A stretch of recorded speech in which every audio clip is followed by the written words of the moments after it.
સુરત में 19 वर्षीय शिक्षिका नेनू वावड़ियाना आपघात मामले पाटीदार समाज में भारे रोष जोवा मळी रह्यो छे। कतारगाम विस्तार में एक सगीरनी पंजवड़ी मानसिक त्रास और ब्लेकमेल थी कंटाळीने नेनुए आत्महत्या करी होवानुं सामे आवता समाजना आगेवानो मैदाने आव्या छे। पाटीदार समाजना मोभी न्यायनी मांग साथे पोलीस कमिश्नर कचेरी खाते पहोंच्या। मुकेश पटेल, लालजी पटेल, मथुर सवाणी, वेलजी सेटा, केसुभाई गोटी, धरमभाई लाठिया, जीवराज धारुका पोलीस कमिश्नर कचेरी खाते पहोंच्या हता અને આવી ઘટના ફરી ન બને તેવી માંગ કરવામાં આવી હતી। સુરતમાં 19 વર્ષની દીકરીએ આત્મહત્યા કરી અને આત્મહત્યા કરવાની પાછળ અસામાજિક પીડિત કરી એને અને અસામાજિકે જે પીડિત કરી એને દીકરીના બાપા આ દીકરાના બાપાને ફરિયાદ કરે છે ત્યારે એ ધમકી આપે છે। એટલે કોઈ પણ ગુજરાતની દીકરી હારે આવો વ્યવહાર કરવાનો ગુજરાતનો કોઈ પણ અસામાજિક નેચરનો છોકરો હિંમત ન કરે। એના માટે અમે સરકારને રજૂઆત કરી છે, સુરત પોલીસ કમિશનરને રજૂઆત કરી છે, આ સમાજના સૌ આગેવાનો છે, ગુજરાતભરના આગેવાનોએ રજૂઆત કરી છે અને ગુજરાતની કોઈ પણ સમાજની દીકરી હોય એની હારે આવું કૃત્ય કરવા માટેની કોઈ નવો યુવાન હિંમત ન કરે એ માટેની અમારી રજૂઆત છે। અમને પોલીસ કમિશનરે આમાં ખૂબ ન્યાયથી તપાસ અને કડકમાં કડક સજા થાય એ માટેની ખાતરી આપી છે। ગૃહમંત્રી હર્ષભાઈ સંઘવીએ પણ ખાતરી આપી છે, સરકારે પણ ખાતરી આપી છે।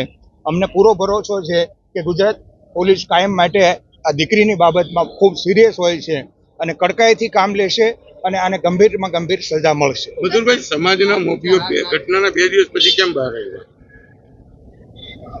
આમાં એવું છે, કોઈ બારગામ હોય, કોઈ હાજર ન હોય, આ બધા નાનો મોટા બિઝનેસમેન હોય તો બહાર હોય તો ન પણ તે પહેલા દિવસે મળી શક્યા હોય, પણ આજે સમાજના બધા સાથે મળી કમિશનર સાહેબને આખી ઘટનામાં પાટીદાર સમાજ હોય કે રબારી સમાજ હોય, કેટલાક તત્વો બે સમાજને ઉશ્કેરવાનું કામ કરી રહ્યા છે। જો બી ઘટના બને છે એ ઘટનાની અંદર ઉશ્કેરવાનું કોઈ પરિણામ મળવાનું નથી। જે કોઈ ઘટના બને છે એમાં સખતમાં સખત ગુનેગારોને સજા મળે એ જ લક્ષ્ય હોવું જોઈએ। નમસ્કાર મિત્રો, ગઈકાલે જે કતારગામ વિસ્તારમાં 19 વર્ષની દીકરીએ આપઘાત કર્યો છે, જે અસામાજિક ટોર્ચરિંગ લુખ્ખા તત્વો દ્વારા એને પ્રેશર કરવામાં આવ્યું, ટોર્ચરિંગ કરવામાં આવ્યું, બ્લેકમેલ કરવામાં આવી, એના હિસાબે જે આપઘાત કરવાની ફરજ પડી છે। એટલે સ્વાભાવિક છે કે કોઈ પણ સમાજની દીકરી હોય, નાની દીકરી જ્યારે આપઘાત કરે એટલે આપણને દુઃખ થાય ને થાય જ। તો એના માટે અમે સીપી સાહેબને રજૂઆત કરવા આવ્યા હતા અને ગૃહમંત્રીને ફોનમાં વાત કરી છે।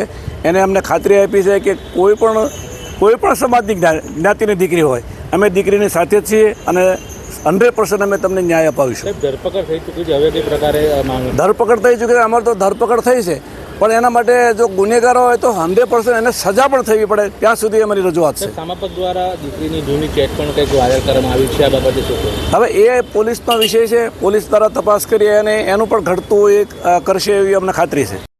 યાસીન દારા, દિવ્યાંગ ન્યૂઝ, સુરત।